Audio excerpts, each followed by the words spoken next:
Good evening, ladies and gentlemen, and welcome to Citizens of the World. As you know, we are, all of us, the residents of a swiftly shrinking globe, where what was once local is fast becoming global, and our decisions and opinions resonate well beyond our own borders.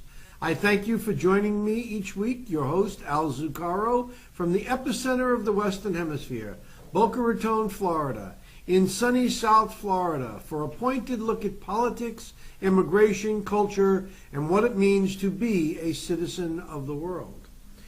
You know, last week we spoke in length about visa waivers and an opportunity to allow more people to come at with less effort to the United States.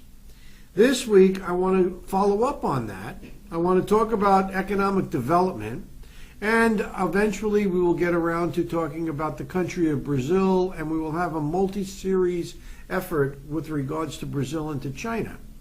So I was cute this week. I was looking at our local newspapers, and there, lo and behold, is our president standing on a stage at Disney World in front of the castle. He was missing the mouse ears, and he was talking about tourism. And as a great politician, perhaps not a great legislator, but as a great politician, he has the knack of saying the obvious. And what he says is, quote, "America is open for business. More money spent by more foreign tourists means more businesses can hire more local workers." How astute. The article then goes on to talk about the notion of creating more visas and allowing people from China and Brazil to be processed more easily. And so it led me to thinking about Brazil, because all of a sudden Brazil is in the spotlight here in South Florida in a very significant way. There have been a number of articles recently written at many different levels of publications talking about Brazilian tourism, and particularly here in South Palm Beach County, but I'll expand that to Palm Beach County in general. There is a significant effort to attract more Brazilians, both from a tourist point of view and from an economic development point of view. So I thought we would explore some of that over the next week or so, and we would talk about it in the context of what is actually happening here locally. Well, recently, as you know, the governor led a delegation of 115 business people from Florida, from all over the state, to Brazil on an economic development trade mission.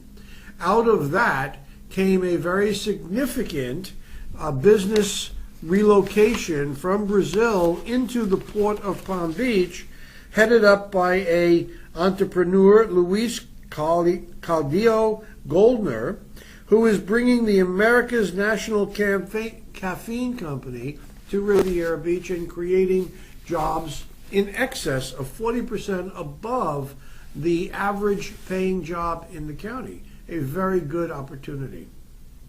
Then recently, in another publication, Jorge Pascata, who is the head of the Convention and Visitors Bureau, has announced that he will be, well, hasn't announced, he's actually put his website up in Spanish and now in Portuguese, and he has announced that he is going to make a concerted effort to attract more Brazilian populated to Palm Beach County and bring them sort of a little bit north from the Miami-Dade, Broward County line.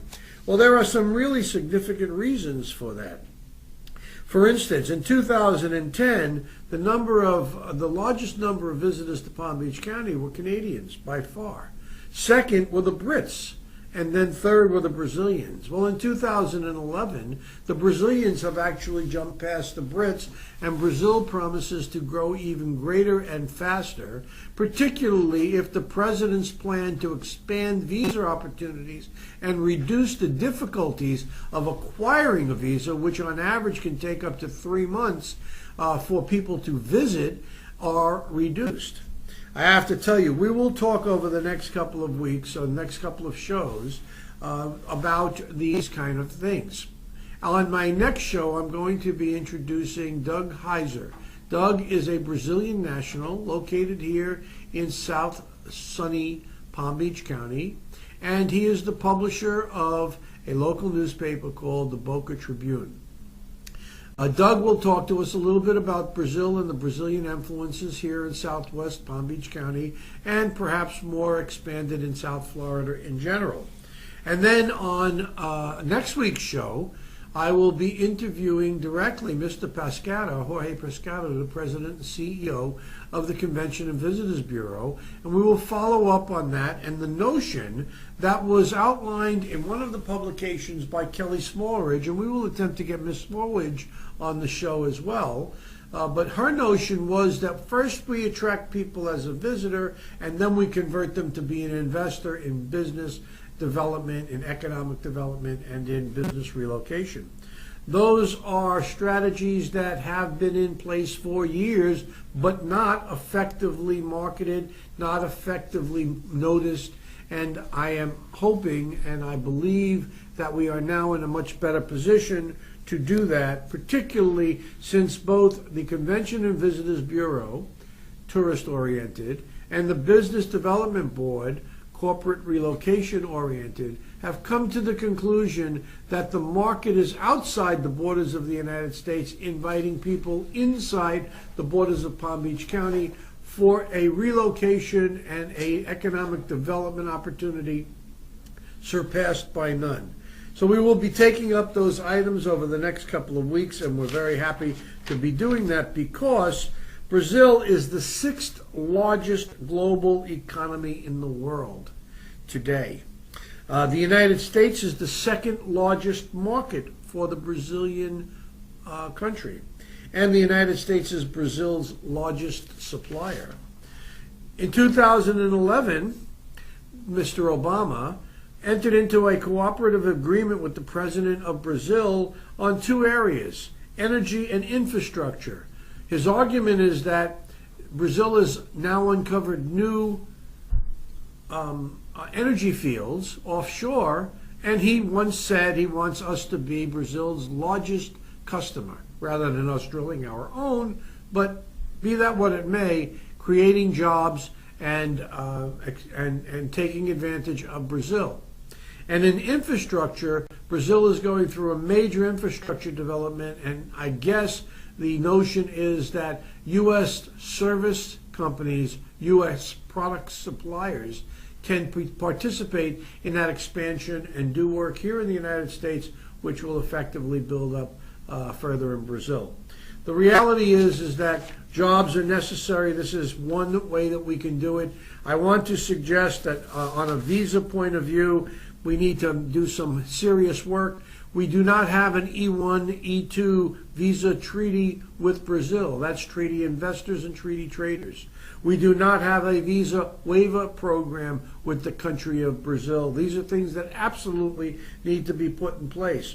We do have the opportunity for Brazilian companies to relocate here and transfer employees and expand their operations in the United States. And of course, we have the EB-5 opportunity. But we need a full panoply of visa opportunities, and that is not in process right now. In fact, Brazil has been a nominated country on the visa waiver program for some time now, and it requires a, quote, detailed evaluation, close quote, by Department of Homeland Security. That may take forever, but the reality is it is our best interest here in South Florida, our best interest here in the state of Florida, and our best interest throughout the United States to expand our relationship with the largest trading partner that we have in Latin and South America, the 6th largest economy in the world. I'm encouraged by all of this.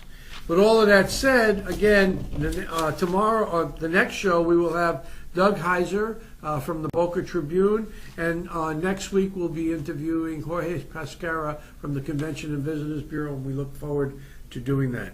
So we're going to take a break now. When we come back, we'll be back with culture as a precursor to commerce. Thank you, folks.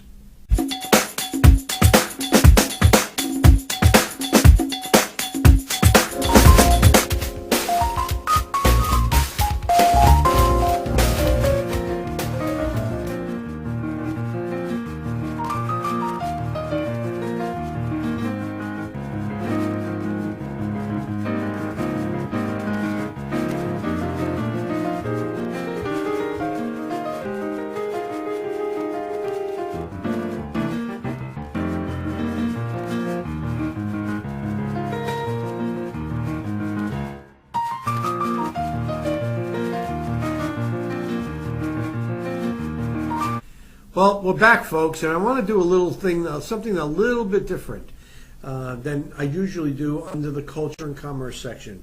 You know that I just always suggest that culture is a precursor to commerce, and I suggest and I focus on South Palm Beach County predominantly, but I've been expanding it lately to include all of Palm Beach County or more of Palm Beach County. So the last couple of weeks I thought it quite interesting. I saw a real comparison between the locale known as Boca Raton and the locale known as Palm Beach, the town of Palm Beach. And I want to point you to the Convention and Visitors Bureau, and their slogan says, the Palm Beaches and Boca Raton, as if Boca Raton were a separate society or a separate area. But in some respects it is, but in most respects it is not. But I did see some very interesting comparisons. I thought I'd bring them to your attention. There was a recent article in the paper that had the governor was down here. It was headed up by Nancy Brinker, who is the original founder of the Susan G. Komen organization for breast cancer. They did an event at Mar-a-Lago the other week, which is Donald Trump's place on the island. And in signifying that, they turned the bridge that connects West Palm Beach to an entirely pink lit bridge in honor of the Susan B. Komen. That got me to thinking that the critical issue here in Boca Raton happens to be the Boca Raton Resort and Club, world renowned, dating back to 1925, a completely pink building that extends about 25 or 28 stories in the air. You can't miss it if you're in the city of Boca Raton. I thought that an interesting comparison. Then I talk a lot about the film festival. Well, we have the Palm Beach International Film Festival that is county-wide but has its situs here in the city of Boca Raton at the Meisner Cultural Center where the executive director resides. And then I look in the paper at the Palm Beach Daily News last Sunday, and there is a recap of the Palm Beach International Jewish Film Festival, which seems to be focused with the situs on the island. Another interesting comparison and collateral paths. Then I look at following the local newspapers again, and there is a festival for poetry, prose, and pupils in Palm Beach County where they do this, and I think again, and I think in terms of the fact that the Palm Beach the Festival of the Arts here in Boca, which starts on March 7th, has its Authors and Ideas series. Again, two common lines that can be drawn together. And then finally, I'm looking at the Festival of the Arts. I'm looking at Boca Raton and the new iPic movie theater that will become a major player in the International Film Festival. And I could think to myself, how can we compete with a location like Mar-a-Lago where they have, for their members only, Donald Trump presenting Celine Dion? They still have Boca beat. I can't top that one, folks. So I just wanted to talk about some of the cultural things that are happening, and I wanted to point out for you to go to the 6th Annual Festival of the Arts, getting ready to start on March 7th. Now, I'm going to take a little break here after that, and we'll come back with tax tips are returning. Richard S. Lehman, Esquire, an international tax attorney, will be doing a multi-part series on an item called the Domestic International Service Corporation, which is an item under the tax code that allows exporters an opportunity to have economic advantage. And we'll be right back with Richard. Thank you. The small American businessman is going to start coming back soon. And we can feel it in the wind. We can feel that this country is ready to start manufacturing again, to start exporting the newer things in the world, our knowledge, our healthcare facilities, our universities. And the little known fact is that exporting has a major United States tax benefit. And it's something that is available to the small exporter and the large exporter. It's a tax benefit that has been made so simple to work with that it is not an expensive tool, and it allows the American business person to use a lot of their own funds, free of U.S. taxes, to grow, and then get major tax rate reductions when they decide to pay it back to themselves personally. That sums up something that goes by the term of the IC DISC, D-I-S-C, all capital letters. It's an acronym for two different terms that we'll describe, and you'll understand just how they fit in. The most important one is the DISC, the D-I-S-C, the Domestic International Sales Corporation. The IC part of the definition is the Interest Charge Domestic International Sales Corporation. What does this mean?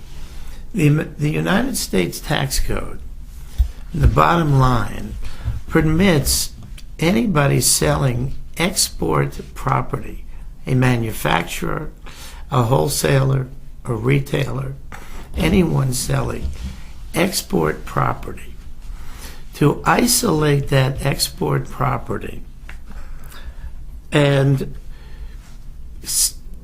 provide a separate corporation that can be used essentially to take out more than 50% of all the profits related to those export sales or services or rentals that the American business person receives when they sell, license, or rent export property. We're going to explain how the DISC works. For now, let's understand what export property, the definition. Export property means property that is manufactured, produced, grown, or extracted in the United States, that is held for sale, lease, or license and rental in the ordinary course of one's business, for use or consumption or disposition outside of the United States. Important part of this is no more than the export property. Of the export property, no more than 50% of that consists of articles that have been imported into the United States to then be exported out again. So once we have an American business selling export property, they move on to the consideration of the use of a DISC. The DISC is actually a paper corporation. One doesn't like to use that term in the law because every corporation is a person. It has to be respected. Hello, folks. We're back again. I want to take us right into our fireworks in politics and my commentary.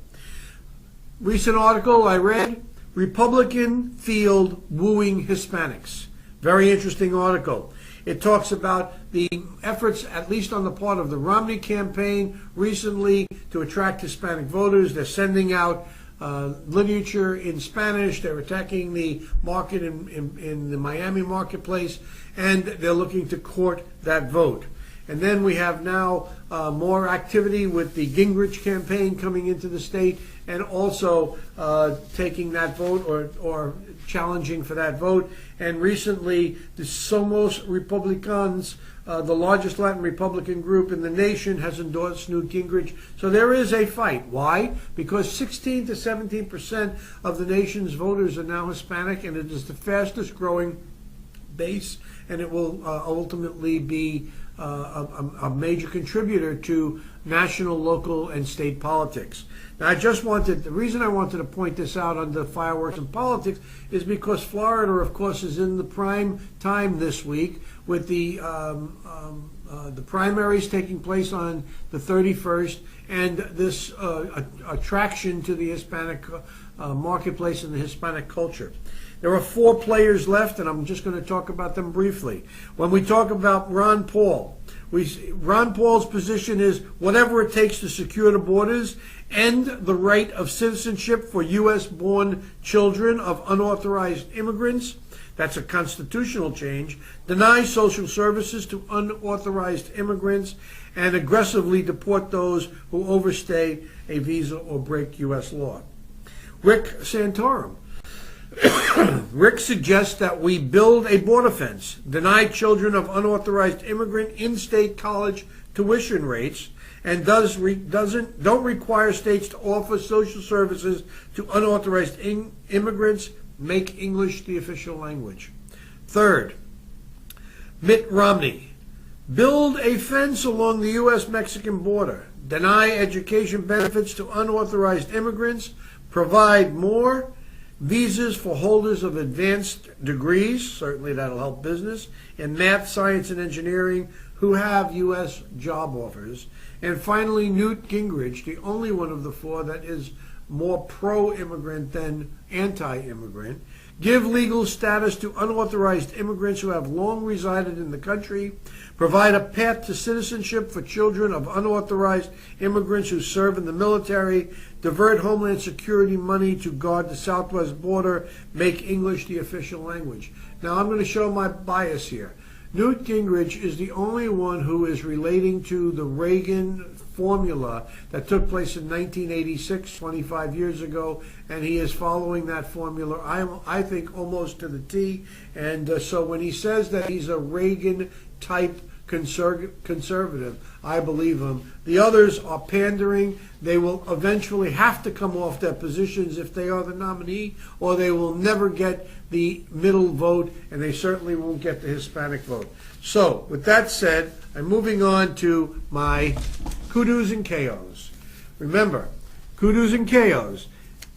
I want to commend Disney. Disney, which is a major player in the state of Florida, has announced that it may launch cruise ships from South Florida. We certainly could use a Disney cruise ship down here. They currently operate out of the Cape Canaveral area, but we welcome them to South Florida, either at Miami or at the Port Everglades, which is, of course, has just found a new person to run their ships. Next item that I wanted to talk about. Oops, I've lost my place, and I apologize, folks.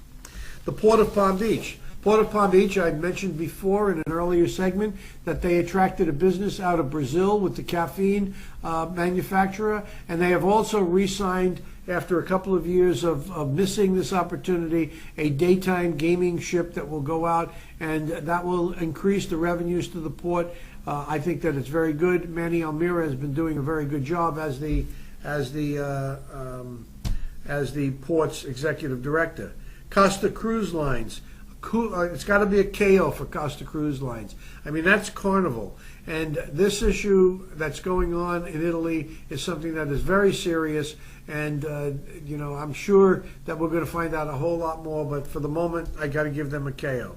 Palm Beach County, a big KO. The transit-oriented district site on the corner of Tamarind Avenue and Banyan Boulevard in West Palm Beach needs to be approved. It's 7 years negotiating a contract. 7 years, folks. That's why people get discouraged with government. This is a must-do project, creates 4,000 jobs. It is an economic generator, and it's ready to go. And it's been negotiated to death. All of the terms have been agreed to, and tomorrow, and it needs to be finalized. Double kudu, the top scams of 2012. I mentioned this because I almost fell prone to this. In this article that was written by a young lady by the name of Susan Salisbury, I'm only going to point out one that she talks to. She talks to the issue of secret shopper. Secret shopper was where I was solicited to be a secret shopper for two things. I was sent a check, and then I was asked to refund the monies, send the monies through Western Union for the check that I was given. The problem is they want the money sent immediately, and the check wasn't going to have cleared by then. And Susan reports in the paper that what happens is those people that have fall prone to this have sent the money and never seen and lost it. So with all of that said, I give her kudos for that. My next show, I will continue the focus on Brazil. I'll extend it a little to China. I'll be talking to Doug Heiser. And so I just want you to remember that we are, all of us, the residents of a swiftly shrinking globe, where what was once local is fast becoming global, and our decisions and opinions resonate well beyond our own borders. I thank you for joining me each week here in Boca Raton, Florida, the epicenter of the Western Hemisphere, for a pointed look at politics, immigration, culture, and what it means to be a citizen of the world. Thank you. Good night.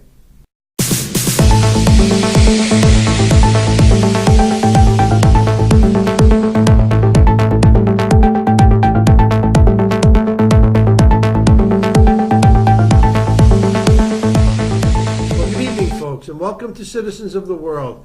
I thank you every week for joining me. This is Al Zucaro, your host.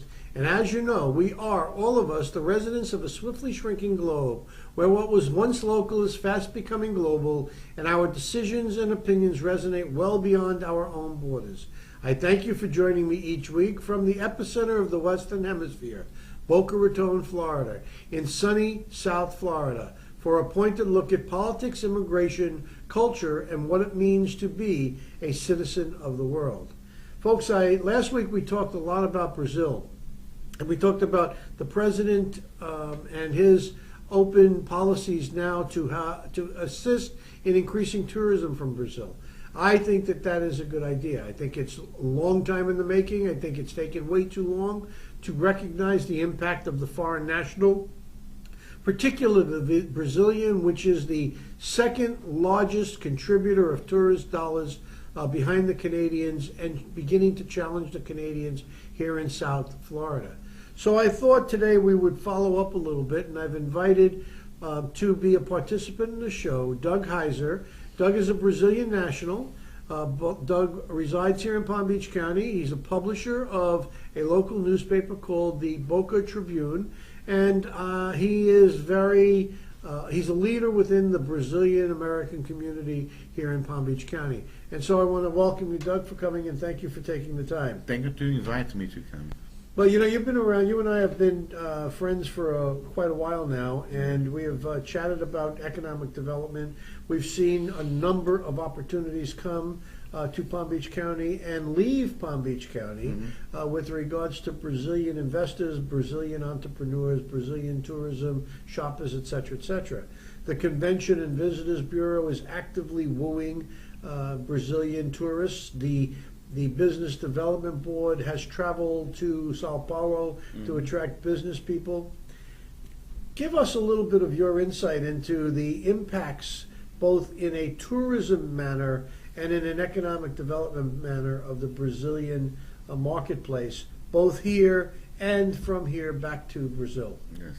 Well, and you're definitely right when you said the first time that the Brazilians come here as a tourist, and then they fall in love with the state, and then they start to invest money here, buying real estates, and some of them, and they move in to live here. You have a good example here in Boca Raton, when you have hundreds of the Brazilian entrepreneurs who have their business in Brazil, some of them, and another ones still have starting having business here in Boca Raton and Palm Beach, and that starting coming here as a tourist.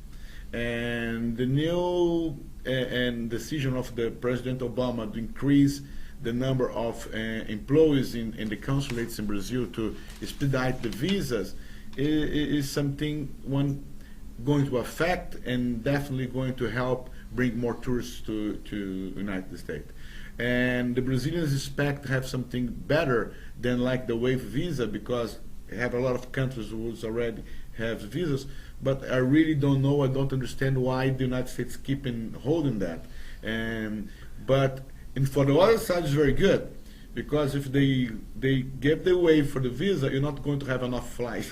Well, there were 120 flights that come into South Florida, I guess on a weekly basis, from the various locations in Brazil. They come in there full. None of them come to Palm Beach International Airport. No, you don't have. This is another thing. Are you going to love if you have a direct flight? Because on my family account, I need to go to Miami. Exactly. And you don't have even for Fort Lauderdale. And you only have now, you have only Miami and Orlando. Orlando, they have a couple flyers, but we need to try to get some negotiation to bring in the flyers for the Palm Beach International. Well, maybe you can help us with that. But what I wanted to mention a little bit is in March of this year, President Obama and the President of Brazil signed a cooperative agreement to talk about developing opportunities in the energy sector and in the infrastructure sector. I see that as an opportunity for American businesses to compete for service providers and good providers in the Brazilian marketplace, which is exploding all over the place. Definitely. But I want to give an advice, if I may. Please. But please don't try to invest yourself in Brazil without have a very good consultant who know the boat culture, because the culture is different. Brazil have a lot of and different way to do things, and I'm seeing a lot of Americans, especially in Palm Beach, starting having business in Brazil, but doing by themselves and only negotiating directly with the company in Brazil.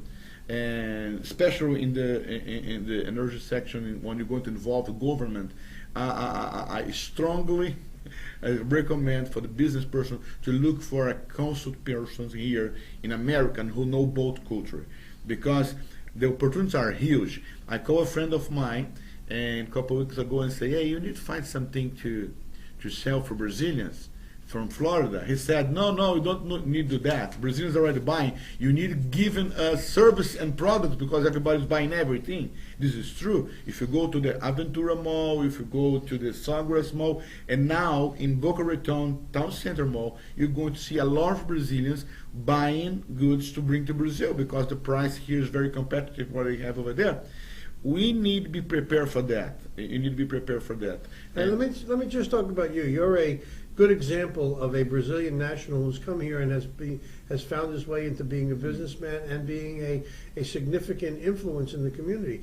Tell us a little bit about your experience, and perhaps tell us about your newspaper, the Tribune. Yeah, we moved to the United States 12 years ago, and I used to have a tour operation company in Brazil, and then you decide in 1998 to open a branch in Florida, and this is what I did.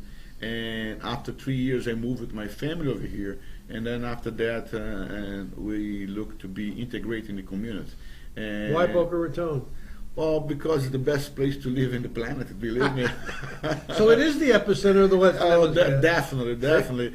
And this is the place when everything happens. You're a short distance for the world. You can be in 8 hours in Brazil. You can be in 8 hours in Europe. You can. This is the epicenter of the really, and this is a wonderful city. And then they have wonderful schools, and they have a wonderful security. It's a security place. This is why you chose Boca Raton. Well, Doug, thank you very much for coming in today and giving us some of your insights. And to my audience, his comment about not trying to do business in Brazil without having appropriate counsel from someone who understands the marketplace is a very astute piece of advice that is you should heed in Brazil, but you should heed that in any other place in the world. Well, we're going to take a break now, and when we return, we'll talk about education as a precursor to commerce.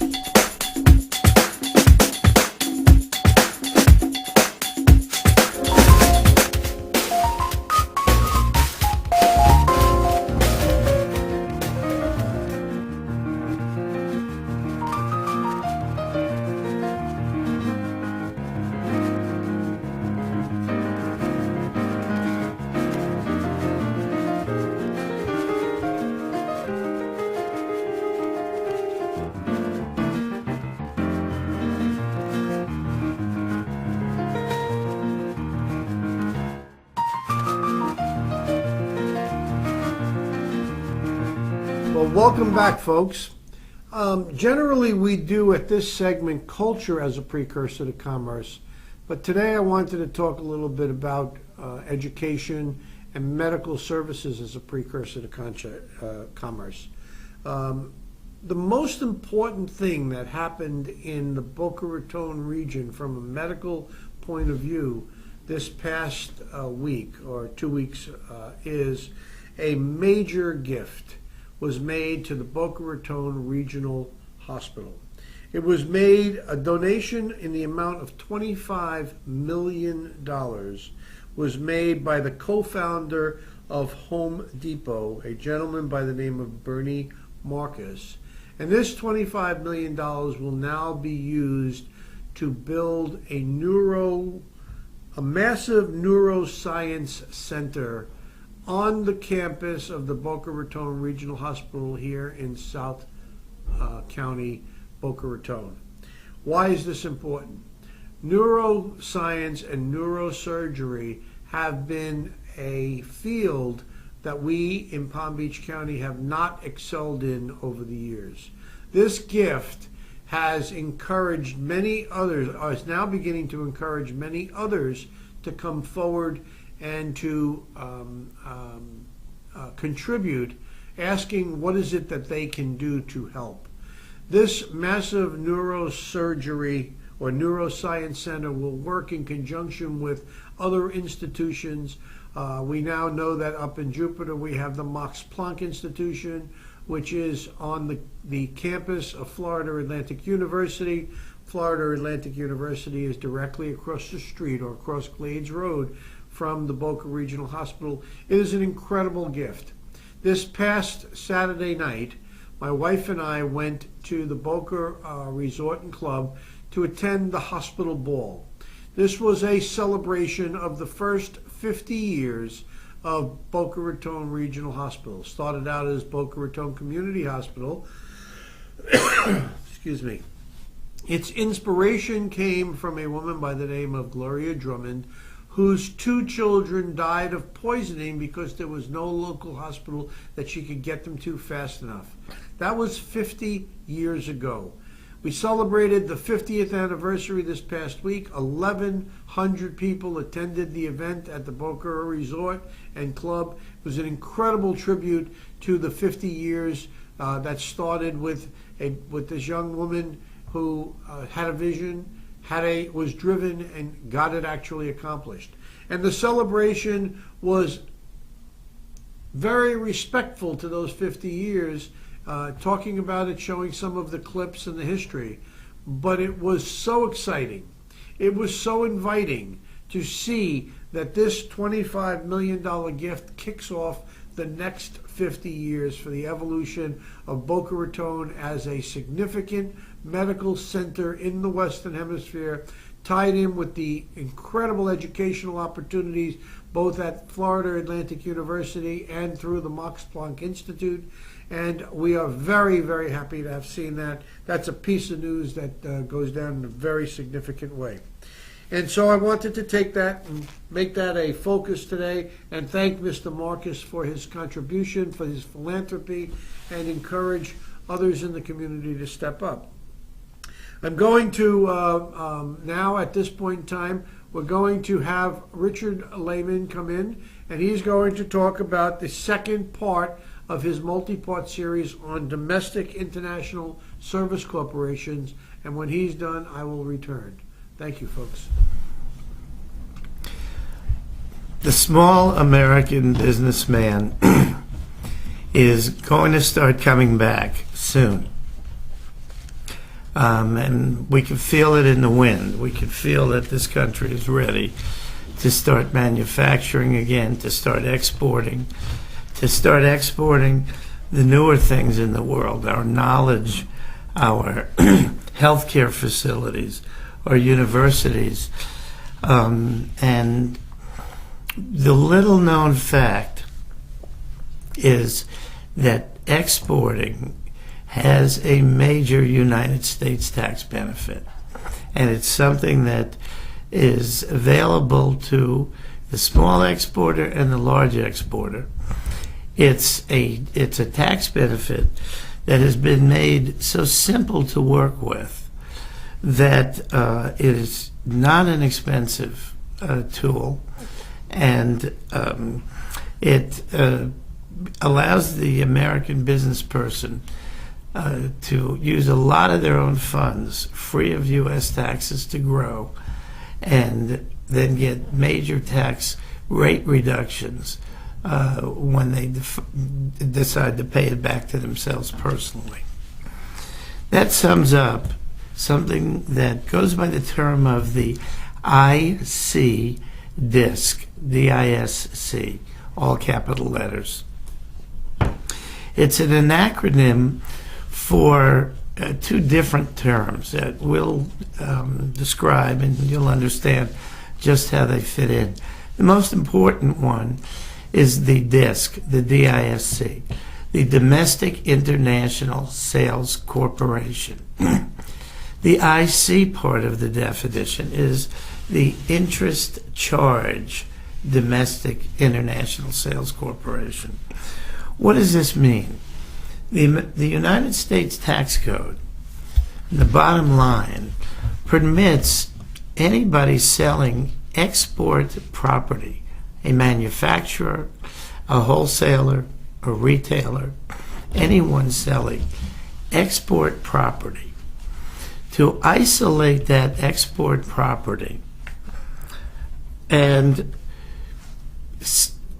provide a separate corporation that can be used essentially to take out more than 50% of all the profits related to those export sales or services or rentals that the American business person receives when they sell, license, or rent export property. We're going to explain how the DISC works. For now, let's understand what export property, the definition. Export property means property that is manufactured, produced, grown, or extracted in the United States, that is held for sale, lease, or license and rental in the ordinary course of one's business, for use or consumption or disposition outside of the United States. The important part of this is no more than the export property.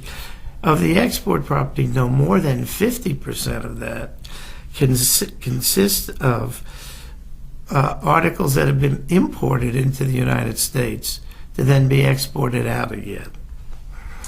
So once we have an American business selling export property, they move on to the consideration of the use of a DISC. The DISC is actually a paper corporation. One doesn't like to use that term in the law because every corporation is a person. It has to be respected. All of the articles, the meetings, everything. Well, welcome back, folks. Thank you, Richard. That is getting to be more and more interesting, and we're going to explore the opportunity of how exporters can take advantage of that provision of the Immigration Code. But I'd like to go back now, and I'd like to talk about fireworks and politics and have some of my commentary on them. Recently, well, let's start from the proposition that Florida may be one of the largest epicenters of the foreclosure crisis in the United States today. I heard a statistic the other day, I think it came from presidential candidate Romney, who said that 25% of all foreclosures in the United States are located right here in the state of Florida. An interesting perspective. One of the things that's causing Florida to be the third longest period for a foreclosure to take place, almost 900 days, is because of this robo-signing thing and because of people signing their names to documents that they really have no direct or intimate knowledge with regards to the legitimacy or the history of that document. So there was an article recently that tweaked my interest, and it had to do with two young ladies who worked for the Attorney General's office and were pursuing vigorously the idea that forgery was not good, that signing a document under somebody else's name amounted to forgery, and that this should be the law in the state of Florida. Well, it is the law in some other states, particularly the state of Michigan, where the Attorney General has launched a criminal investigation that includes whether falsified signatures were used in foreclosure cases. Well, apparently, our Attorney General, Pam Bondi, has decided that that is not the basis for a criminal investigation in the state of Florida. In essence, the two young ladies that were pursuing this line of reasoning have been let go. There's argument as to why they were let go. Apparently they had stellar performance records, and then all of a sudden they didn't have stellar performance records, and they were let go after the Attorney General took the position that their line of reasoning with regards to forgeries was not the position that she wanted her or her office to take. That aside, these are young ladies, they can fight their own fight on whether that's a wrongful termination or what the circumstance is. I understand now that they've opened up their own practice and they're defending on the other side this issue. And of course, we know that some of the higher courts in the state of Florida, I think particularly the 4th DCA, has ruled that robo-signing is not an appropriate practice.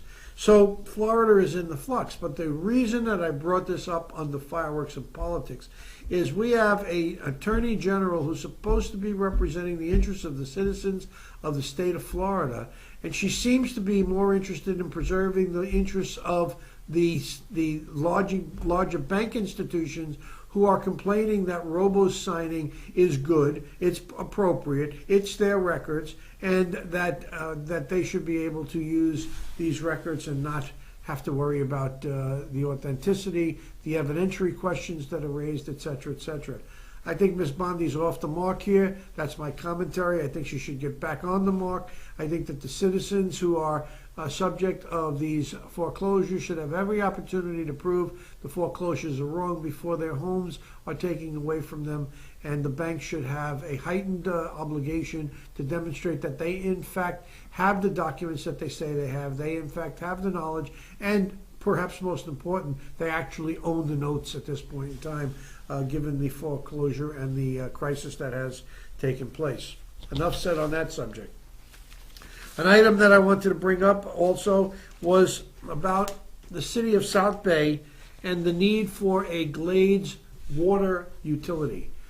If you look at the map of the state of Florida, you'll see in the south middle of the state, southern part of the state, is a large body of water called Lake Okeechobee. It is the largest freshwater body in the state of Florida.